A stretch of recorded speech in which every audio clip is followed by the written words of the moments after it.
Shut up and sit down. चलिए आइए अब हम लोग इंडियन फेडरल सिस्टम के बारे में पढ़ते हैं। भारतीय संघीय प्रणाली। अब देखिए फेडरल सिस्टम क्या होता है। सरकार का एक प्रणाली होता है, ठीक है, जिसमें बहुत सारे स्टेट्स, बहुत सारे राज्य मिलके काम करते हैं, ठीक है, और हर एक राज्य अपने का खुद सरकार होता है। जैसे देखिए भारत में वेस्ट बंगाल है, महाराष्ट्र है, यूपी है, बिहार है, सब अलग अलग स्टेट है, ठीक है। सब और भी ऐसे बहुत सारे स्टेट्स हैं जिनको मिला के पूरा भारत बना है। तो हर एक स्टेट का अपना सरकार है और सारे स्टेट्स को मिला के एक केंद्र सरकार भी है जो कि सेंट्रल गवर्नमेंट है, ठीक है। तो इंडियन फेडरल सिस्टम क्या है, कैसे बनता है, आइए इससे रिलेटेड हम लोग पढ़ते हैं। In lesson 5, dealing with silent features of the Constitution of India, you have learned that the founding father of the Indian Constitution adopted a federal structure. अब जो स्टूडेंट हमारे वीडियोस को लाइन से पढ़ रहे हैं वो आगे के वीडियोस में चैप्टर 5 में salient features of the constitution of India, भारतीय संविधान की प्रमुख विशेषताओं के बारे में पढ़े थे।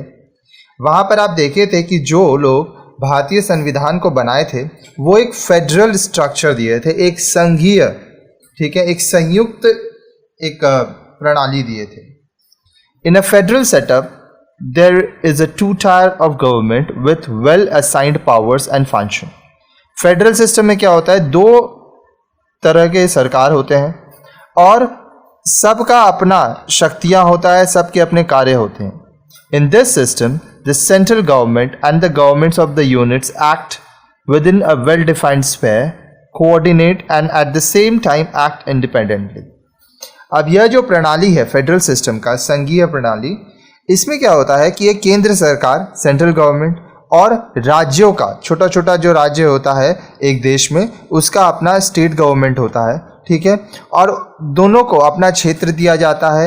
वो लोग एक साथ मिल के कोऑर्डिनेट करके काम करते हैं। साथ ही साथ वो लोग इंडिपेंडेंट होते हैं। जैसे अब वेस्ट बंगाल की जो सरकार है उसका क्षेत्र क्या है, सिर्फ वेस्ट बंगाल, वो महाराष्ट्र में अपना नियम कानून लागू नहीं कर सकती। इसी तरह से हर एक स्टेट अपने स्टेट के लिए उत्तरदायित्व होता है और उसका शक्तियाँ सिर्फ अपने देश तक ही, अपने स्टेट तक ही सीमित रहती है। The federal polity, in other words, provide a constitutional device for bringing unity in diversity and for the achievement of common national goals.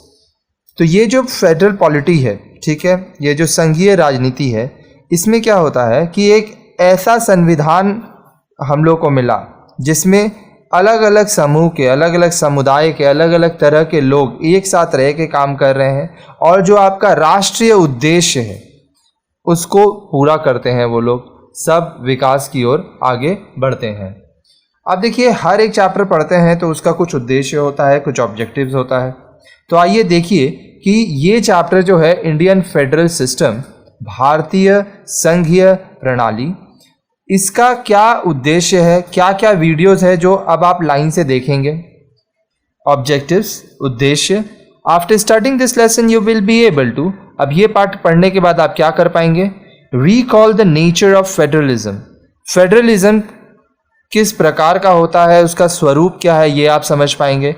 Explain why India adopted a federal setup, आप ये समझा पाएंगे कि भारत एक संघीय रूप क्यों लाया। Recognise the federal features of the Indian constitution, भारतीय संविधान का क्या क्या संघीय विशेषताएं हैं ये आप देख पाएंगे।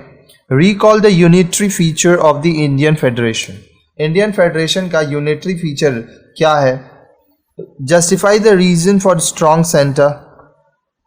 List the process of the central government and those of the governments of the states. अब देखिए जो राज्य की सरकार होती है और जो केंद्र सरकार होती है वो लोग कैसे काम करती है वो आप देखेंगे। Analyze that India is federal in character and unitary in spirit.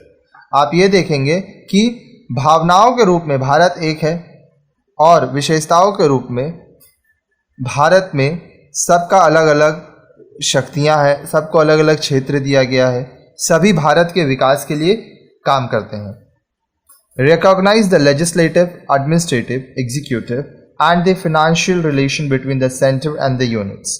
अब देखिए जो केंद्र सरकार है और जो राज्य सरकार है उसके बीच में किस प्रकार का संबंध है, लेजिस्लेटिव, एडमिनिस्ट्रेटिव और फिनेंशियल रिलेशंस क्या है, इसके बारे में आप पढ़ेंगे। Examine how the central government has an edge over the state government. आप ये चीज़ देखेंगे किस प्रकार से सेंट्रल गवर्नमेंट स्टेट गवर्नमेंट के हमेशा ऊपर रहता है। Recognise demand for autonomy by various state governments. आप ये चीज़ देखेंगे कि बहुत सारे ऐसे राज्य सरकार हैं जो अपना खुद का अस्तित्व बोलते हैं, वो अपने आप को अलग करना चाहते हैं, क्यों, वो आप देखेंगे। Assess the recommendation of the Sarkaria commission and the need for cooperation between the centre and the state. आप ये चीज़ देख पाएंगे कि सरकारिया कमीशन को क्यों रिकमेंड किया गया था, साथ ही साथ ये क्यों ज़रूरी है कि जो केंद्र सरकार है और जो राज्य सरकार है वो एक साथ मिलकर काम करे। तो अब इससे रिलेटेड बहुत सारा छोटा छोटा वीडियोस होगा, लाइन से आप देखिए, समझिए, और जो भी आपका क्वेश्चंस है वो आप हमें नीचे कमेंट सेक्शन में लिखिए। साथ ही साथ मेरा व्हाट्सएप नंबर ऊपर दिया हुआ है तो वहाँ भी लिखिए। अब देखिए बहुत सारे स्टूडेंट परेशान करने के लिए मैसेज करते हैं, तो देखिए ऐसा ना करें। अगर आपके पास कोई जेन्युइन क्वेश्चन है, कुछ आपको समझ में नहीं आ रहा है, पूछना है, तो ही आप मैसेज किया कीजिए। बहुत लोग हमेशा फ्री में कुछ ना कुछ मांगते रहते हैं, तो देखिए ये सही नहीं है। आपके लिए ऑलरेडी बहुत वीडियोज़ मैं बना रहा हूँ। ये एक हेल्पलाइन नंबर है तो इसको हेल्पलाइन की तरह रहने दीजिए। यहाँ पे चिटचाट करने के लिए, बातें करने के लिए ये नंबर नहीं बनाया गया है। तो अब आगे का वीडियोस देखिए और ये जितना भी चीज़ यहाँ पे आप देखें ये सब वहाँ पे समझाया गया है।